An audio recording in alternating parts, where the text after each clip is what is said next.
Bueno, quiero hablarte un poco de las luchas que constantemente vivimos por confiar en el Señor y algo que he visto no solo en mi vida, sino en el acompañamiento a otras mujeres es lo común que es para nosotras la lucha con la autosuficiencia, el control, el perfeccionismo y esos pecados que nos impiden depender del Señor. Porque podemos decir muchas veces yo confío en Dios, ¿cierto? Le entrego mis cargas, descanso en Él, pero en la vida cotidiana estamos actuando realmente en nuestras fuerzas. Si nos damos cuenta, terminamos dependiendo de nuestras capacidades, de nuestros recursos, y es allí que nos damos cuenta que en realidad no confiamos en Él. Entonces he titulado esta pequeña reflexión Creo, ayuda a mi incredulidad, porque creo que es una buena forma en que a veces podemos describir nuestra fe.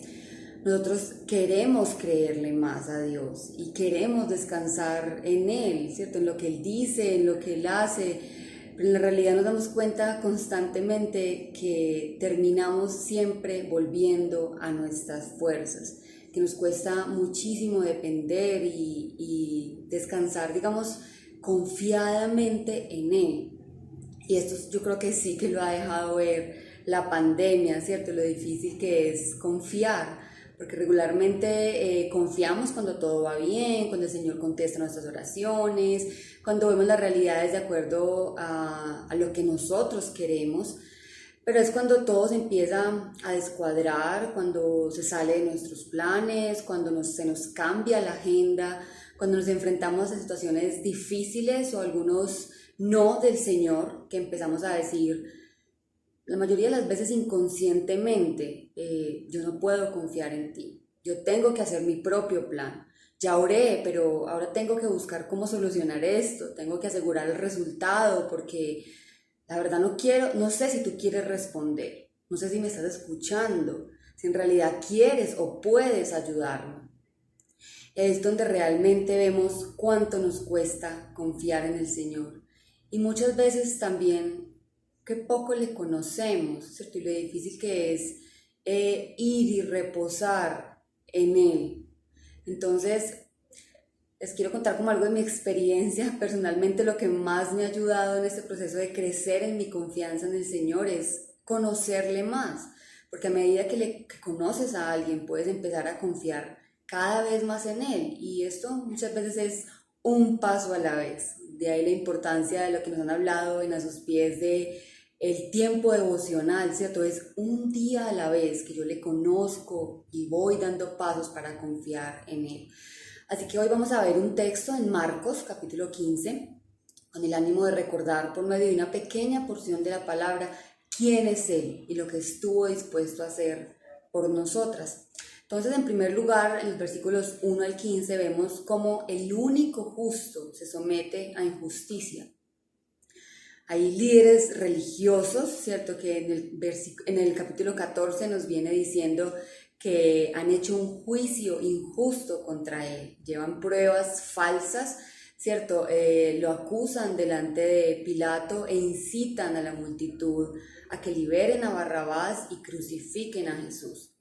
Hay también una multitud que solo hace unos días está tendiéndole mantos y ofreciéndole la entrada de un rey, pero al ver que su plan difiere al que ellos esperaban y tal vez dejándose llevar por estos líderes religiosos, usan la costumbre de liberar a un preso para escoger a Barrabás en vez de a Jesús, ¿cierto?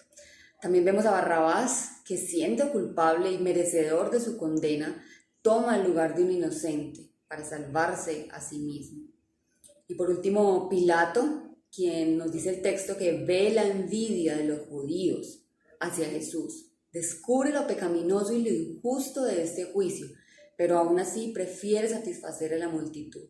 Suelta a Barrabás y manda azotar a Jesús y a entregarlo a la cruz. En segundo lugar, en los versículos 16 al 32, vemos cómo quien era realmente digno, Él es el rey, Él vino a establecer su reino, pero aún así se deja humillar de muchas formas. Los que lo estaban enjuiciando, aunque es el verdadero rey, en forma de burla le ponen un manto color púrpura, trenzan una corona de espinas y se la colocan, le dicen salve rey de los judíos, le golpean la cabeza con una caña, le escupen, doblan las rodillas y le rinden falso homenaje. Lo crucifican, una pena capital muy dolorosa, y lo condenan al lado de 2 bandidos, cuando ni siquiera tienen causas para condenarlo. Continúan la burla poniendo un letrero del motivo de su condena como el rey de los judíos.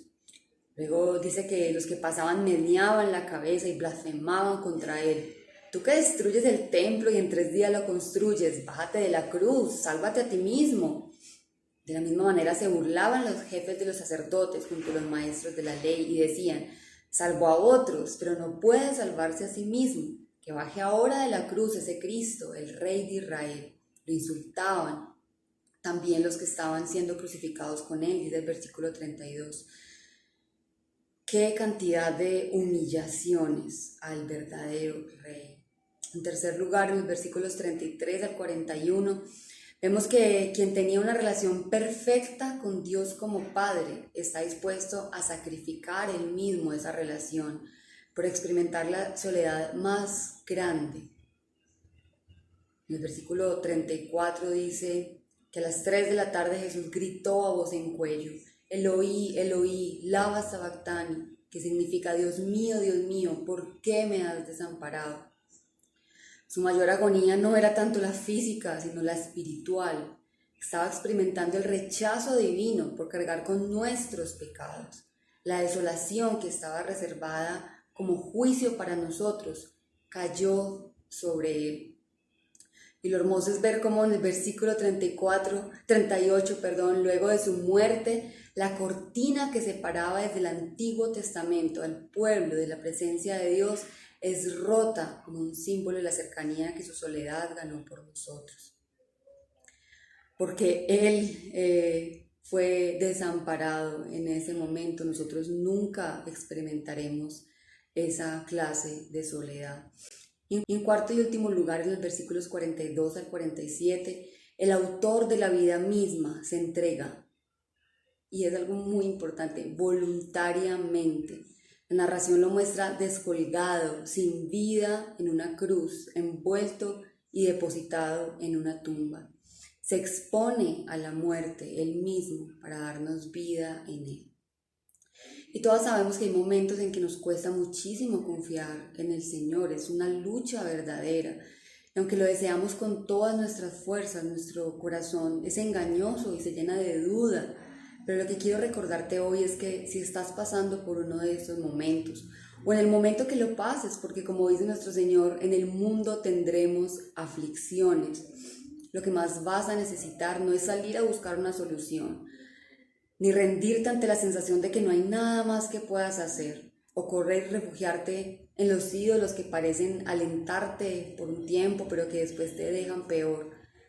Mi invitación es que, como vimos en nuestro texto de hoy, puedas recordar que el Dios en quien has decidido creer y depositar tu vida no es un Dios indiferente a nuestras realidades. Él no es un Dios que busca lo suyo, no es un Dios que responde conforme a nuestra maldad, no es un Dios limitado como nosotras. Él se dio a sí mismo por completo, por amor a ti y a mí. Estuvo dispuesto a entregarlo absolutamente todo, y es por eso que nosotras podemos confiar en Él. Entonces, en medio de la prueba que te puede estar llevando a desconfiar de Él, Él te recuerda que Él mismo puede sostenerte y que Él puede y usará para tu bien y para su gloria cualquier circunstancia que soberanamente esté permitiendo en tu vida. Entonces, esa es mi invitación, que el Señor te abra tus ojos para que a través de su palabra cada día le conozcas más, y a medida que le conoces, tú puedas ir dando pasos para confiar y hallar ese reposo que Él promete y que Él ganó a través de la cruz por nosotras. Que el Señor te bendiga. Si te gusta este contenido, compártelo y síguenos a través de YouTube e Instagram, A Sus Pies Mujeres, y en nuestra página web www.asuspiesmujeres.com.